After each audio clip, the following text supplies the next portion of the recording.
Let us open the gates.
Sweet dreams are made of these. Who am I to disagree? I travel the world and the seven seas. Everybody's looking for something. Tell all your friends that I'm crazy.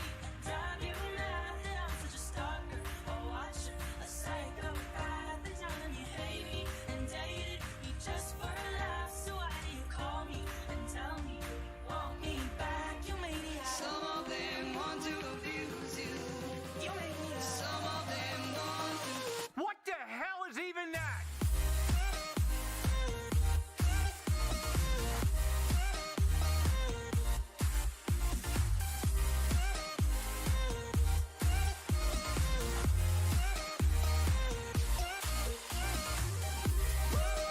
It's just me, myself, and I. Solo ride until I die. 'Cause I got me for life. I don't need a hand to hold, even when the night is cold. I got that fire in my soul. I met her at a backyard block party by the bar, and she kept looking at me like she knew who I was. She was buzzing all over me. She was buzzing all over me.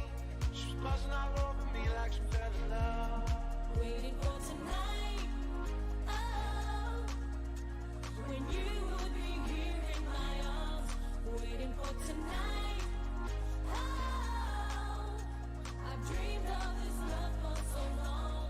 Waiting for I met her at a tonight, backyard block party by the bar, waiting for and she kept tonight, looking at me like she knew who I was. waiting for Buzzing all tonight. over me. She was buzzing all over me. She was buzzing all over me like she fell in love. Activate. I'm in love with the four-foot. I'm in love with the four-foot. I got it for the yo-yo. I'm in love with the four-foot. I'm in love with the four-foot.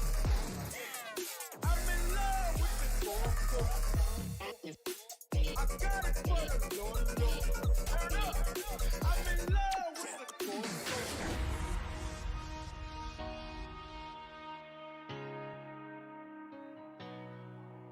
Someday you will love me one day, and I will wait to get your loving one day. Just say you will love me one day, and I will wait to get your love one day. I get those goosebumps every time. I need the Heimlich, throw that to the side. I get those goosebumps every time, yeah. When you're not around, when you throw that to the side.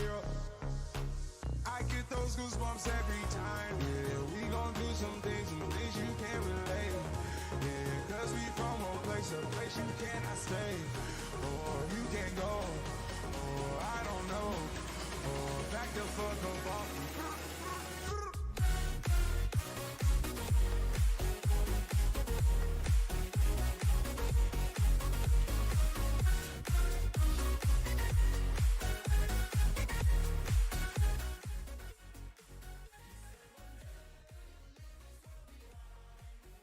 I love big booty mixes.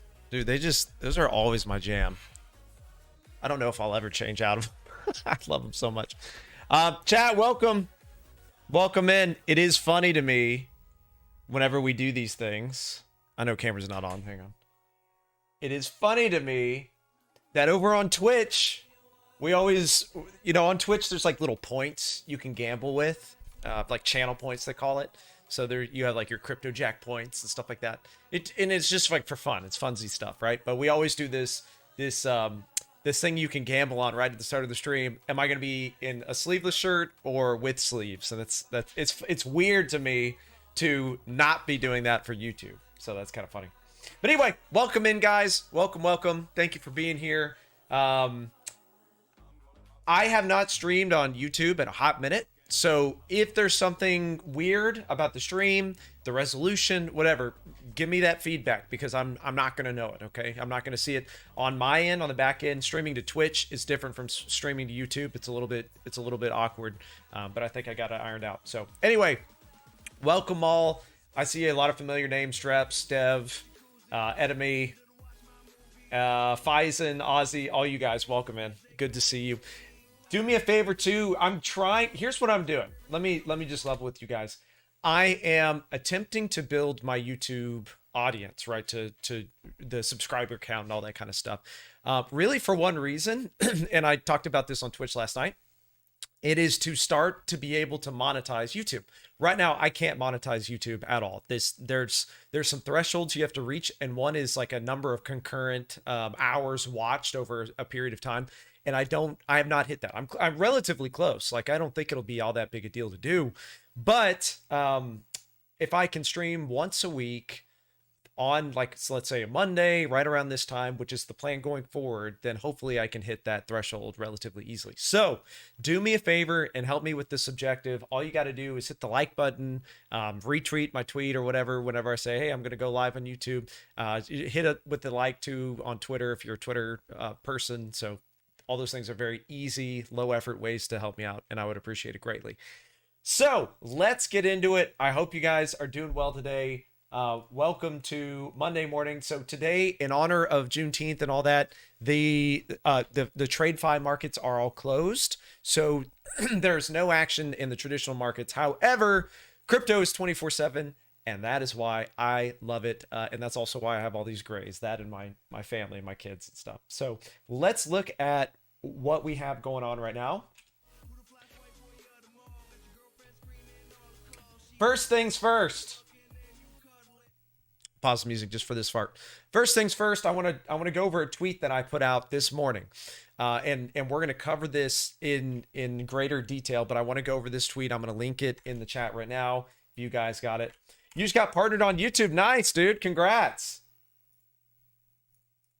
That's good stuff. Okay, so I put the tweet link in the chat right there if you guys want to check that. But here I said, despite all the recent fear, I still predict Bitcoin will hit 47,500 or higher this year. Here's my 3 reasons why. Here, we're going to go over all this live on the chart here in a second, but this is just from a high level. Number 1, my target level would satisfy a 61.8 fib retrace. We'll go over that. Number 2, this is the 2022 pivot, so last year's pivot, and I just kind of drew it as the extension of that. We'll also go over that, so that's item number 2. And then item number 3 is how price action has found support on the 20-week exponential moving average. So these are all very, very positive things. And then I just gave a little reminder of how the 20-week moving average has offered really strong support in Bitcoin's history, right? Sometimes it's the thing to watch. Other times it's like it's not even worth watching because price is moving too fast. So for example, during the 2021 late 2020 and then into 2021 bull market, I mean, we didn't hardly touch the 20-week moving average. It didn't look anything like this. But this back in 2016 into 17 into 18, this is 3 years of grinding along the 20 weeks. So I think it would be very interesting again if everybody's getting shaken out, in this what appears to be this kind of rolling over. There's plenty of fear in the markets, plenty of people saying, hey, we're going to do this. But if you just throw on the old 20-week EMA, you could see, oh, hey, all right. And as I said in that tweet, once is a coincidence, twice is a pattern. And this looks like we're starting a pattern of finding support on the 20-week. So before we get started, I just got to give big love to the sponsor of the stream, the guys that have been with me for a long time. And they like me, I like them, and I want to support them every chance I get. Coin Vigilante, they offer really, really nice coin watches, basically for Bitcoin and Litecoin right now. Primarily, these are the only two they have. But I've got several of the watches myself laying around somewhere. I don't even know where I put them. I just cleaned and I moved stuff. But you can see their logo kind of back behind me. And we'll pull up some of their stuff in a second, but there's a referral link, which is cryptojack. I don't get $1 for it. But all that is it offers you discounts whenever they're offering them. They do kind of different things each month. So I don't know what their particular product is right now. But for a while there, they were doing 15% off. And this is a watch I don't have. I gave one of these away though at the end of 2022, and they gave me this watch, and then I gave it away. So somebody was able to win this. So these are pretty cool. These are pretty cool. So back to the item at hand, and real quick, if there's any questions, let me know, and I'm happy to address it. So if you guys got any questions specific to Bitcoin or the YouTube side of things, or even like suggestions on how to do things better, hey, I'm all ears. Side note, I do have a Discord, and one of the things I've promised people that I would do more is go into my Discord and go to the section called questions for stream. And if people have actual questions, if people have questions on the stream, then I will go over them. All right, so here's a good one. Somebody said, hey, look, Target looks very interesting to me. This would be awesome if it came back, closed within it, and broke up. This is what somebody in the Discord, eJams, yeah, it's suggested. And he's bang on. Like, this is exactly right. So there's a trade range formed. We've run the lows, and now we would look for a reentry. So this mock-up that he did, not me, that eJams wrote up, is bang on. So that would be, so this is how I want to do things going forward. If you're in the Discord, if you want to throw something in here, we'll pull it up on stream. We'll talk about it.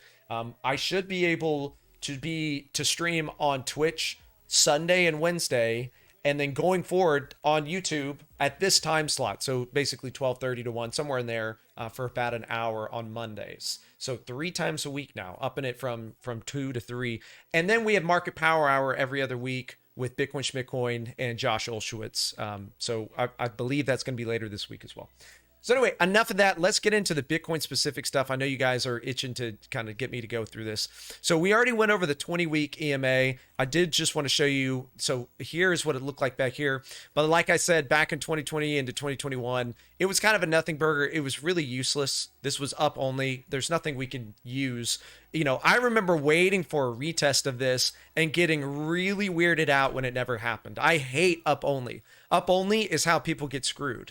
And, let's look at how it all played out. That's a lot of pain. A lot of people got completely screwed. And all it would have taken was a little bit of consolidation sideways, So there's a kind of a market theory that I like discussing where I say the market needs to build stairs for support. And we don't really see that anywhere in here. If we go back to 2015, 16, and 17's bull run, then that's exactly what happens. There's all these like individual little moments in time. They all kind of lead to different things. This is a really scary head and shoulders that breaks to the upside. Right here is this sort of flag, and then it breaks out again. So there's all these individual things, and you could kind of think of it, broadly speaking, as doing something like this all the way until, you know, it breaks down and goes parabolic to the downside. What's interesting is right here, I'm a big Wyckoff fan, and within this was really the first time that I learned to take Wyckoff very serious, because my friend Bitcoin Schmitcoin is the guy who kind of opened my eyes to Wyckoff originally, and he was all over this being Wyckoff distribution. So imagine being a guy understanding Wyckoff accumulation, you know, back in here with the sign of strength, and being able to buy with confidence below $500 and then selling with confidence above 15,000. So that's exactly what happened, and that was kind of the start of my trade story, and everything since then has been you know, learning and me trying to do my best. One of the things I do want to also point out is on the lower time frame for Bitcoin. We're going to go back to like the pivots and stuff in a second, but I want to make this point while I'm thinking about it. On the lower time frame, there was a really clear parabolic downtrend on, say, the 1 hour that broke out.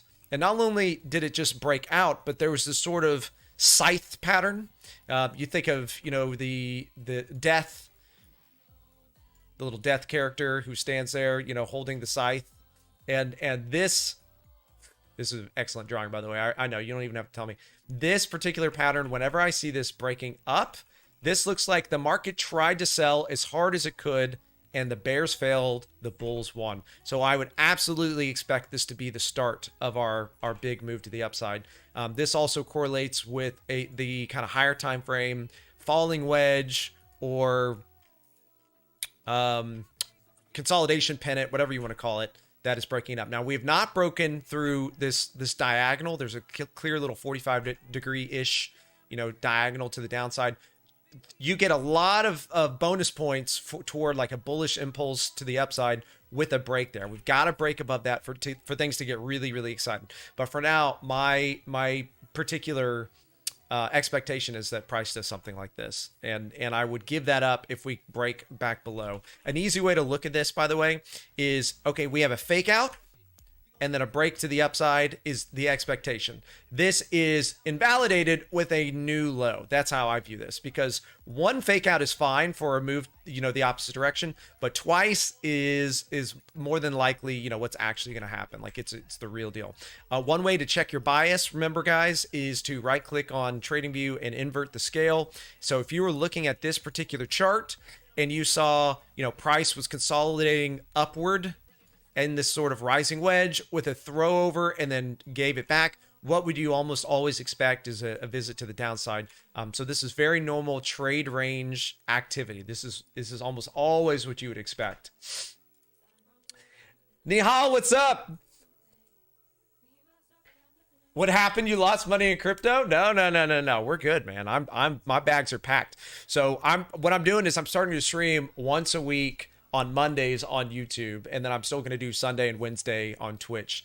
It's for a number of reasons, but the big one is I want to get partnered properly and on YouTube and able to monetize content over here. Plus, Twitch is doing some weird stuff. Like, let's be real, if you're following any of the Twitch controversies and things, they'll put out things and then they like retract it and then they put something else out and then they like modify it. It's just like, I don't know what's going to happen a year from now, 3 years from now on Twitch. I'll still be here, but I don't know what Twitch specifically is going to do. I hope everything works out.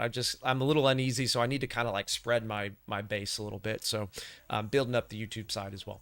So back to the items we were talking about before. So we went over on the macro, we'll throw it back on the weekly. We talked about how the expectation in 2023 that I still have is that Bitcoin will come up and hit 47,500. Now, what a lot of people will do is say, oh, well, that means I need to pile into alts, right? Because alts almost always outperform Bitcoin. Hello, we're running low on storage. Okay, good to know.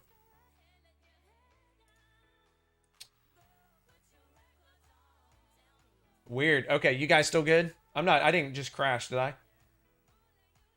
I got like all kinds of stuff popping up there. Can you pump my quad U bags? Yeah. We'll cover that in a second. Hank, give me 1 second. My stuff is like freaking out. I don't know why. Why? Pro streamer, I know.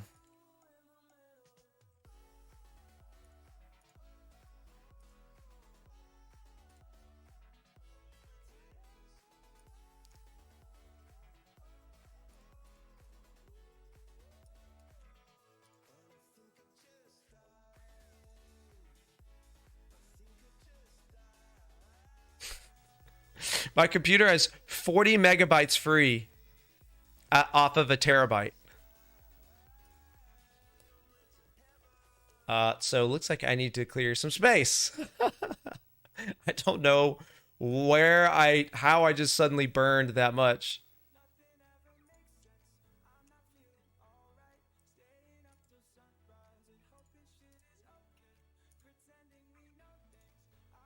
All right, so sorry. Hang on, guys.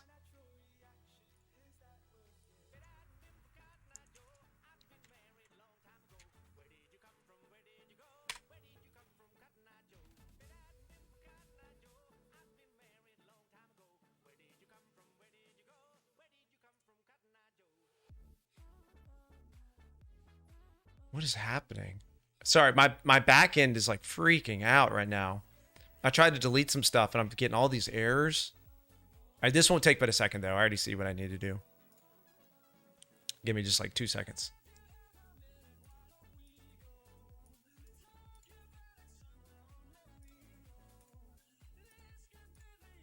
Done. Okay, got it fixed. My bad, guys. Thanks for hanging with me.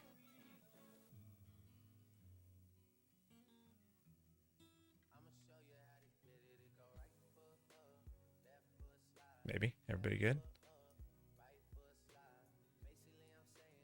All right, we're going to leave that and hope that didn't just literally crash everything. Just close OBS. Yeah. Good comms. All right, so it says it's doing what needs to be done in the background. Okay, so back to this. So a lot of people, when they see a target like this, they get very excited about their alt positions. This was the point I wanted to make. Alt positions are, you think about like, well, Doge went from a penny to 75 cents. What at the time that Bitcoin went from like 10,000 to 70,000. So basically one made a 75x while the other did a 10x, let's just say. It like more like a 7x, right? But so there's a lot of there's this like kind of knee-jerk reaction from a lot of people who are very new to just instantly go and dive straight into that argument, and then they see some sort of like bullish thing happening for Bitcoin, and they're like, oh well, that means I need to put all my capital in alts. Not necessarily true. And one of the things we can use to kind of temper our expectations is the chart known as Bitcoin dominance. Now, we'll talk about this not possible line, which is where I ultimately think this is headed. But let's just talk about this for a second. In case you're kind of the YouTube only crowd and you're not familiar with what we're looking at, let me go over this really quick. For a period of time lasting from about April of 2021 until very recently, like a week or two back, Bitcoin was stuck in this sort of range where it just kind of bounce. And you can see that, it runs the lows to the high, low to the high, low to the high, low to the high, over and over and over. And what you may not realize, though, is each of these downtrends were like mini alt seasons. So in several of these instances, this is when, like think about the DeFi summer. The DeFi summer actually kind of started this initial cascade to the downside on the Bitcoin dominance pair. So alts strongly outperformed Bitcoin. And then over a period of time, there were these kind of incremental mini rallies, about 10 to 20% rallies. And what was very interesting to me, what caught my eye is that, especially if we throw this on, we're on the weekly right now, but if we threw this down on, say, the daily, you would see it even more starkly, that there's this zone up in here. And every time that dominance came into the zone, it V-reversed back down to the lows over and over and over, except for recently. And that's when this caught our eyes and caught our attention. And that's when we started talking about this really heavily, because during the time that Bitcoin was just kind of drifting down and sideways, right? So this period of consolidation for Bitcoin was the exact same time that Bitcoin dominance was hanging out at the highs where it had V reversed all the other times. So this is what's known as a change of character. The market behaves a certain way. We get lots of little examples of that happening, and then all of a sudden it does a different thing. And so like that's when you're supposed to sit up in your chair and be like, whoa, okay. Like Leonardo DiCaprio, where he's whatever that meme is, where he's sitting in his chair and then he sits up and he's whistling and stuff, pointing at the TV. That's what's happening. Like that's what your brain should instantly be like, whoa, red flag, something's different here. So what we have is not only this change of character, but ultimately a breakout to the upside. Now, I drew this little parabola. It's a little bit curve fitty just to see what happens. I mean, I don't really care about the parabola all that much. It's just a way for me mentally to kind of keep up with price action. What I do care about more than anything is the breakout of this level. So we have not been at this dominance level, right, which is above any of these before. See how we're above, we've cleared this orange level, this orange zone up here. We've not been at this level since April of 2021. Okay, so 2 years and change, and we're moving higher that direction consistently. Not only that, but simultaneous to this, we have Ethereum on the Bitcoin pair looking really, really ugly. You know, it consolidated, had a failed breakout, and has started to break back down again. So this is not what you want to see if you're an Ethereum maxi. And this likely, you know, the price action for Ethereum, this right here, linear looks a lot cleaner. I just flipped it from log to linear in case you're wondering what I just did to make it like kind of clean up. This to me looks like it's headed for something like this. This looks like a really, really bad thing to see. A failed breakout followed by a return to the range almost always leads to, at minimum, the range lows, and then worst case, you know, ultimately a big breakdown. Don't forget, Ethereum on the Bitcoin pair, it is no stranger to big sweaty breakdowns. Let me just clear like everything really quick. This was the last bear market, you know, all this. So for all the Ethereum maxis out there that are talking about, well, Ethereum's the next Bitcoin or whatever. Okay, maybe, but look at, like, we've only done this. And historically, we do this. So I don't know. This is not something I would want to punt any kind of long on. I would want nothing to do with this. Everything points to me. It's Bitcoin dominance, the way Ethereum on the Bitcoin pair is, the way Bitcoin has been flagging the failed breakdown and then return to the range. All these things scream to me that Bitcoin is headed up to there and not necessarily anything else. Okay, we're not talking about everything going to the moon at the same time. We're talking about Bitcoin and Bitcoin outperforming just about everything, which is, most people are not familiar with that. Like most of the chat here may not even remember that Bitcoin can actually do that. Bitcoin can actually outperform its peers. And I think this may be one of those moments. So back to the items on my tweet where we talked about the 3 key points of why I think we're going to 47.5. We went over the weekly 20 exponential moving average. Let's go over 2 others. Well, the next one that I want to focus on is the yearly pivot. So let's begin this conversation with the price action back in 2018. Okay, in 2018, the market had a pivot. Think of a pivot, if you're unfamiliar with this, as a sort of like a fair market value price. Like, okay, what is the fair price for this particular thing? Oh, there it is. Okay.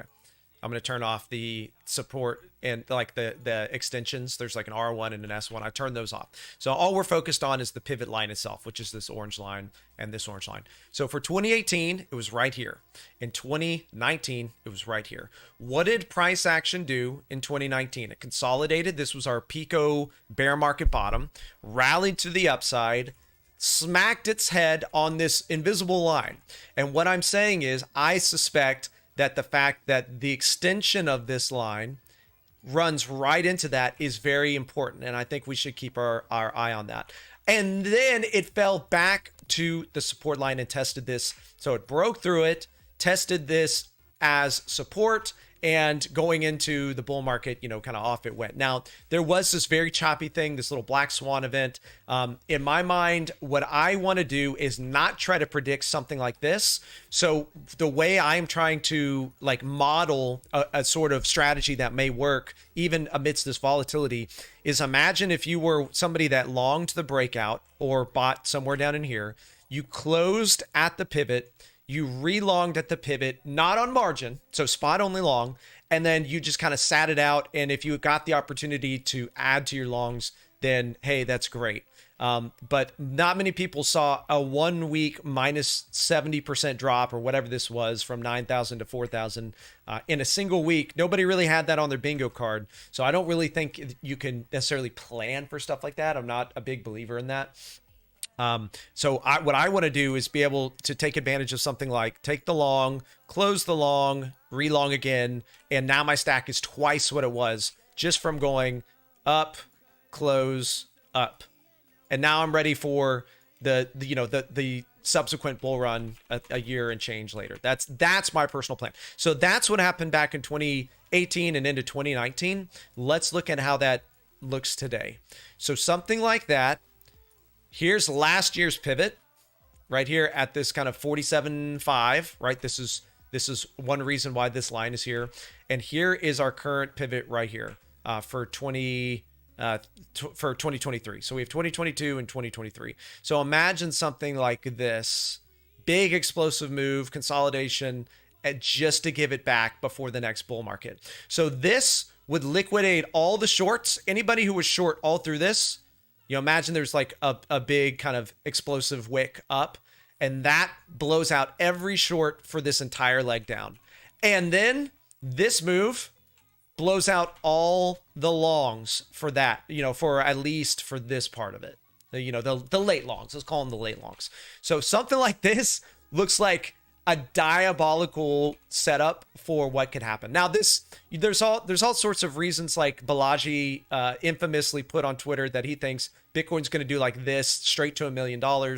I think stuff like that will come up and be a big conversation piece, but ultimately just market's going to market. I think something like this would make a lot more sense going into next year. And then the halving, which is when a lot of the Bitcoin like bull run and in the mass hysteria and euphoria and all that usually happens on the other side of the halving. We're still a little less than a year away from the halving. So there's lots of time for lots of debate. Another perspective of this that I like to show people is with respect to the halvings, where I just overlay the halving cycle charts. Okay. So these vertical lines are the halvings, obviously. And you can see that historically speaking, we have a halving, we have a bull run, we have a halving, we have a bull run, we have a halving, we have a bull run. And the next halving so far, our last I checked, is predicted for March of 2024. So what is that, 9 or 10 months out? So that is a long way away. Plenty of time for debate. Plenty of time for debate.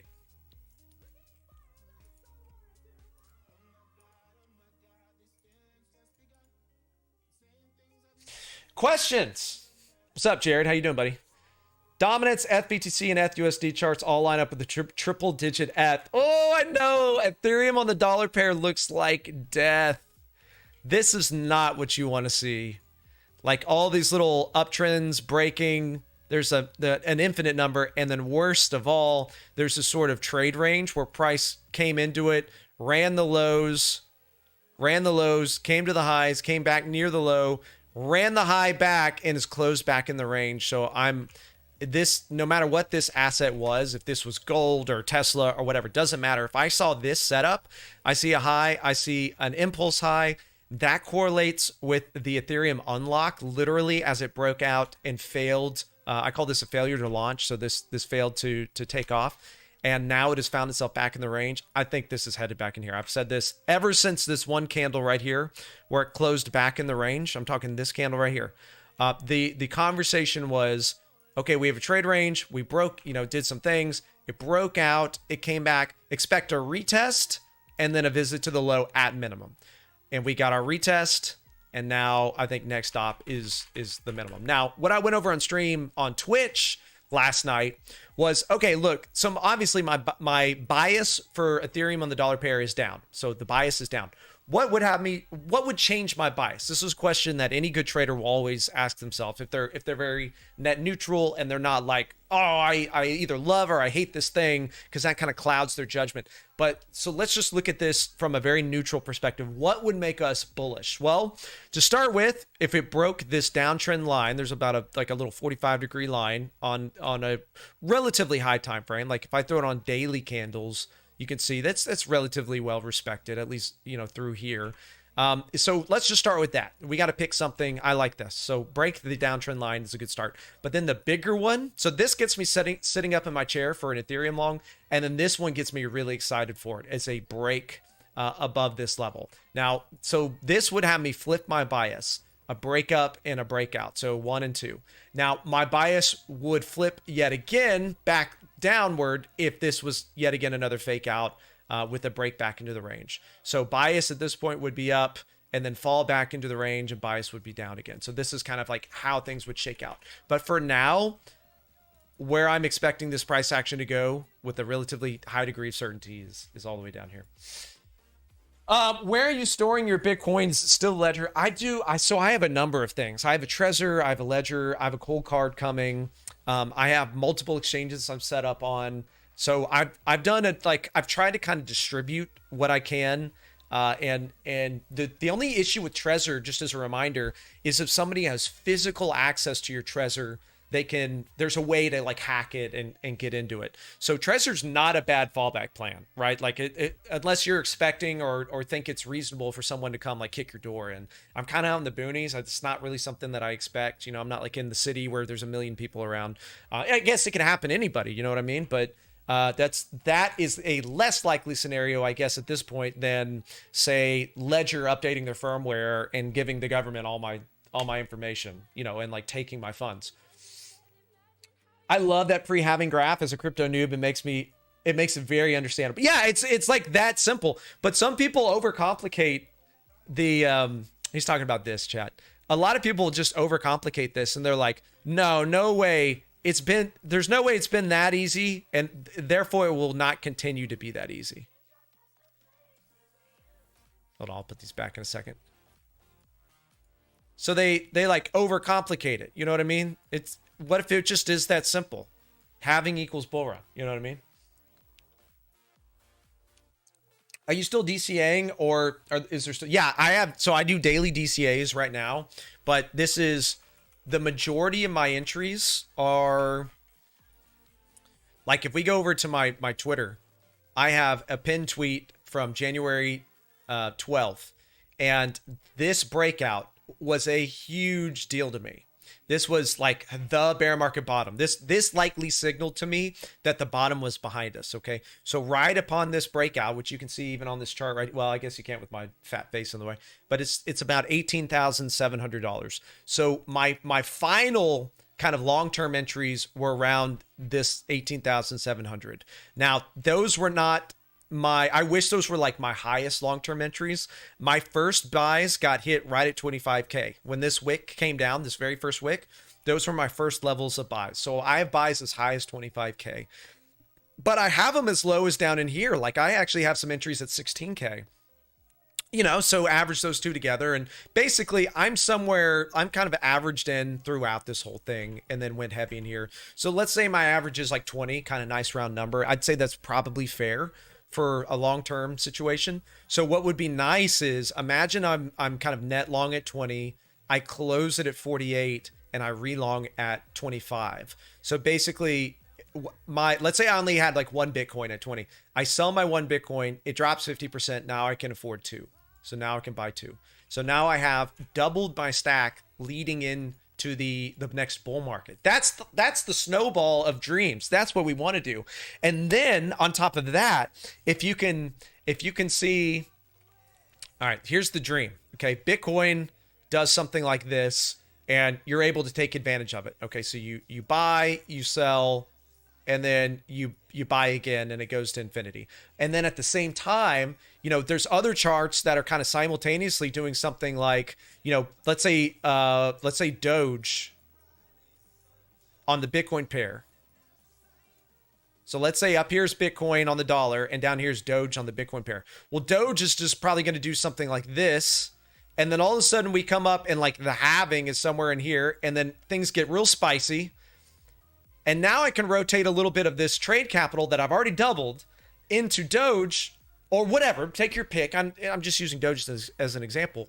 And then this thing actually outperforms Bitcoin. And so once again, I have turned the stack. So I went from, 1 to 2.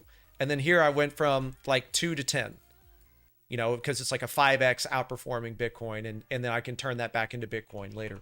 So that's the dream as far as trades go. Now, I'm a huge believer in you long-term hodling and DCAing and all that kind of stuff. I'm not trying to get you to, this is not like Jack's just shilling his reflink thing, so he wants me to trade. It's not like that. But I think there's only so much you can do with stacking. And I think you can make up for lost ground if you trade smartly with only trades with a high degree of confidence over a large amount of time, which requires really like a great deal of patience. And if you look for opportunities when nobody else is looking for them. One of the great examples, I know I talked about Doge a second ago. Do I have Doge still pulled up over here? Yeah. One of my favorite trades we did last cycle, because I was actually live for this, was showing everyone how, let's go back. Let's use the replay tool really quick. Okay.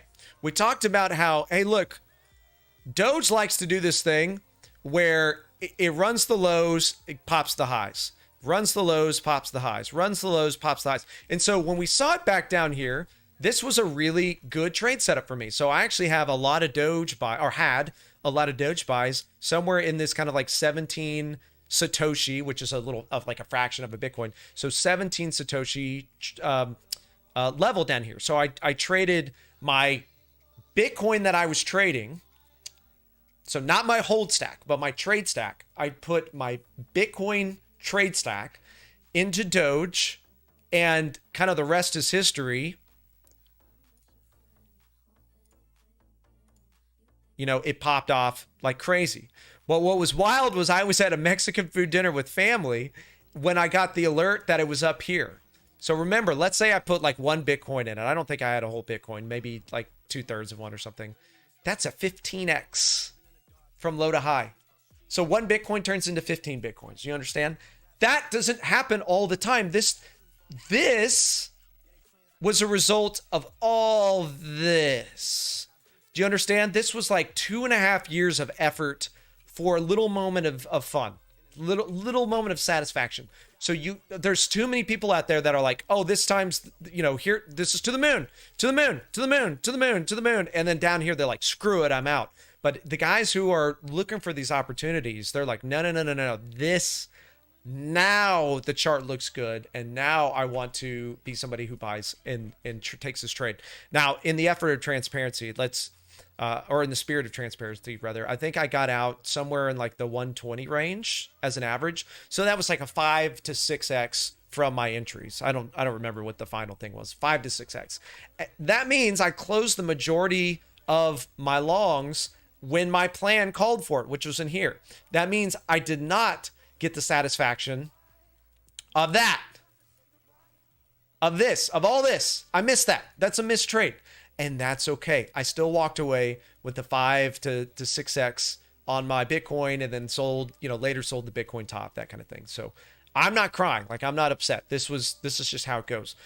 What I think we should keep in mind and kind of learn from all this is, as Bitcoin potentially goes on to hit whatever its little targets are, we should be looking for opportunities on the altcoin side. If they're continuing to bleed out versus Bitcoin and then show a little bit of strength, like sideways, and then start to pop up, that's a good opportunity, a good time. If this has been like a year or two, that would be a really nice time to punt along. There you go. I remember you from the OG days. Didn't you find Dragon? Yeah, dude. I was in the ICO for Dragon. This was before I really understood what was going on. But that's why I bought this, just for the memories. I'm not shilling them. I'm not a believer in them or anything. But I have a lot of good memories from that. That was the first time I made a lot of money off of very little. That kind of opened my eyes to what was possible through the crypto side.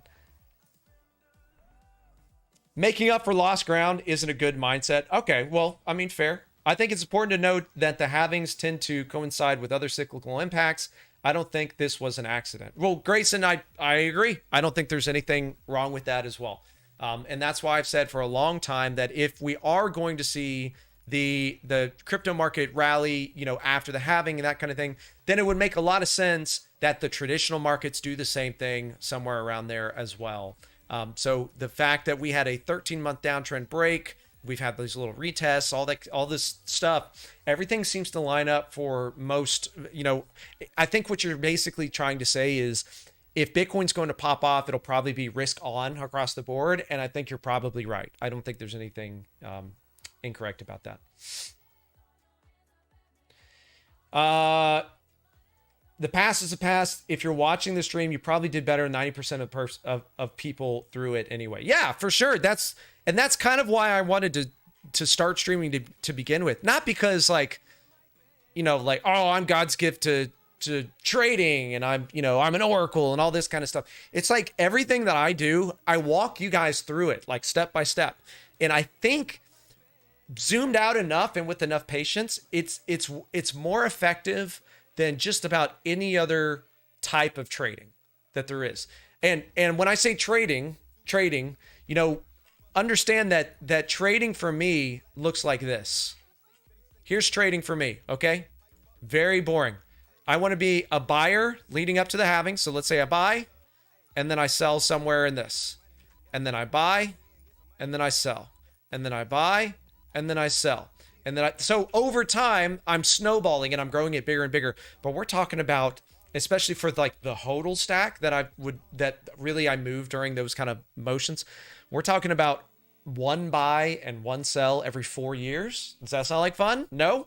That's if you're chasing the high, you know, from the gambling side of things, this ain't for you. Like that's why I'm not big in the degenerate circles. Nobody really likes me because I'm too slow.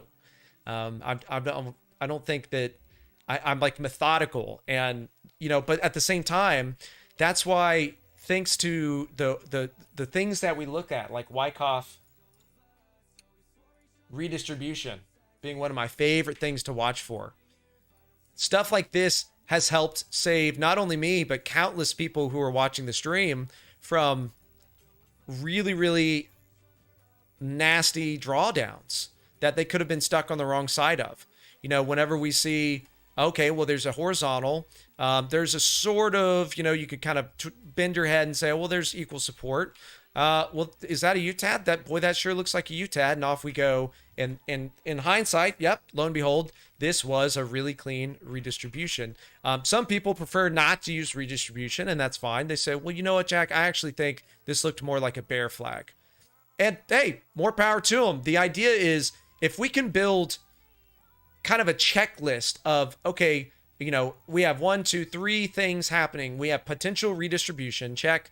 We have a potential bear flag, check. You know, we're not even back to, you know, below these liquidity levels. So is this more bullish or bearish? I'm going to say more bearish. So check. We didn't actually run the lows, which is what would be more bullish. So this is probably not done going down, you know, and lo and behold, that kind of mindset keeps you from, you know, riding from 48,000 all the way down to 15 and crying about it. So that's the goal, right? Is to tee up a bunch of things.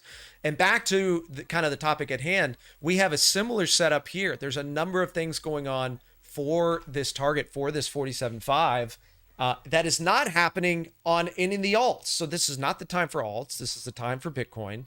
And that's why I'm here. Page. I like that. Patience.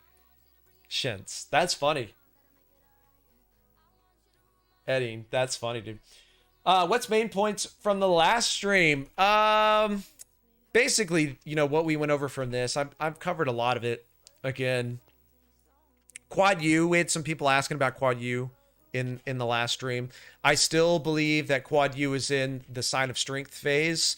So once again, we talk about slow, boring, methodical trades. This is another one, Quad U. If you're a believer that we're going to do some stuff, that the world's going to pivot to uranium or into, nuclear, that kind of thing, then you're going to want to be long on this. But it's a very similar deal. You have a structural thing happening. We have a period of sideways, 6 years, a run of the lows and a sort of spring, a breakup, a little retest, and then some consolidation on the macro, which I suspect to be this.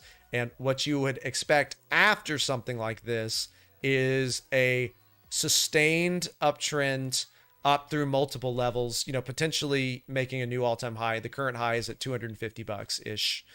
So yeah, this is absolutely something I've got my eye on, but it's a very slow moving thing, right? It can go up or down 50% in a period of a month or two, but for the meat of the move, the idea is you want to be on board for this all the way up and into distribution, which occurs after markup. Markup is like, this part.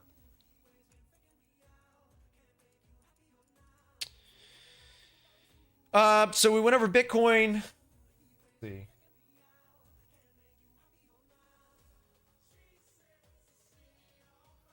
What else?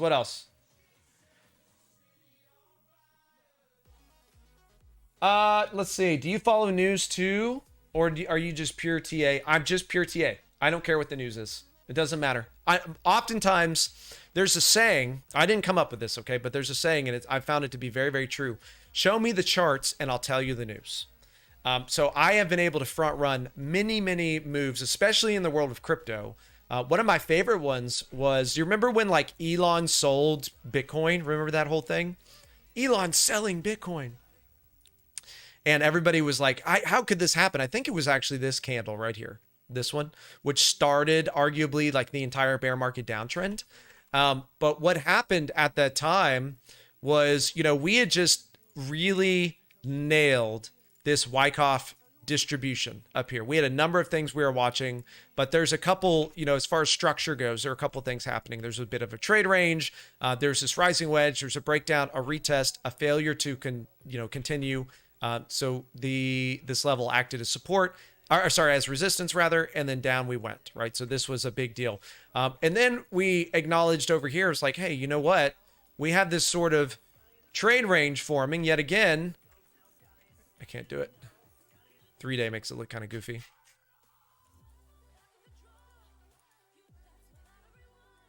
That's what I wanted.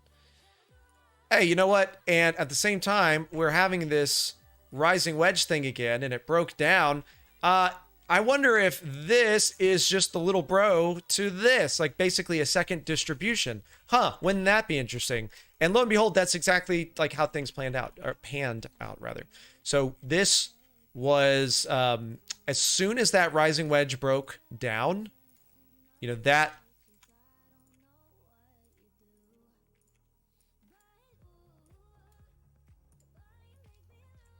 as soon as we were in here, I was terrified that we were going to do this again. So this is when I cut all positions, basically. So this has been a really nice ride for me. And then reloading, like I was saying, basically kind of down in here. This is an absolutely stellar, macro trade. I couldn't have gone any better. And then also sidelining and saying like, hey, no, this is not the new bull run. A lot of people were faked out. I lost friends over this, like friends that I would go to families, like their families' houses. And there was one guy in particular, he was like DMing me. I still have the DMs. He was like, bro, you're going to leave your audience behind. They're going to hate you because we're going to go up and you're not on the board and you're going to miss out. You're not going to make it. Like it was that kind of, there's like that whole style of talk, like not going to make it. And what, you know what I'm talking about? Anyway, it was that. So he was like, hit me with that lingo. And I'm like, no, bro, like the charts don't say that it's time. And so I really all through this was a real test of how much does Jack believe what he's talking about? And lo and behold, it worked out. So that, to kind of go back to your question about like news versus TA, my ability to hold a bias like very firmly, like a dog holding a bone in its mouth, it comes from having been through situations where TA is what got me through something, not news. Not news. There's never been a situation where a news event has surprised me for something like on the macro, with two exceptions. There's been two exceptions, but it didn't change really my plan, really. Number one was the COVID dip.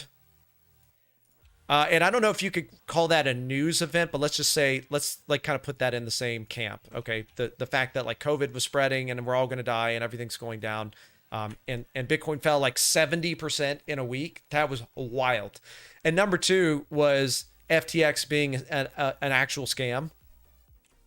That was very interesting to me. Now there's really no reason to think that the bear market was over right here. So that, you know, remember we were just in this little box. This was only a few months. Like, it's not like I was looking for this to have bottomed anyway. But what was fascinating was that actually marked our Pico bottom, was FTX being a scam, because look at this God tier, you know, S-class sell volume. Let me throw it on the BLX to kind of normalize everything. We have not seen sells like this, you know, and there was some back in here, but it has been a long time since we've seen any sort of sell pressure in a bear market scenario. You know, we had like 3 little wicks kind of like this, but prior to this was during the bull market. These two were during the bull run. Before this, where's the last time we had a big impulsive sell of similar height? It was actually back in 2018 during that bear market low. So once this hit, this kind of gave us confidence to continue to ramp up our buys, which is it's so counterintuitive, because how many of the news articles were like, no, Bitcoin's done, everything's done, it's all going to zero, that kind of thing. If you're a chart guy and you're like, whoa, that's actually, yeah, that lines up, you know, with where we are in the cycle and impulsive sell volume and all this kind of stuff. This actually looks really good. This is a good time to buy.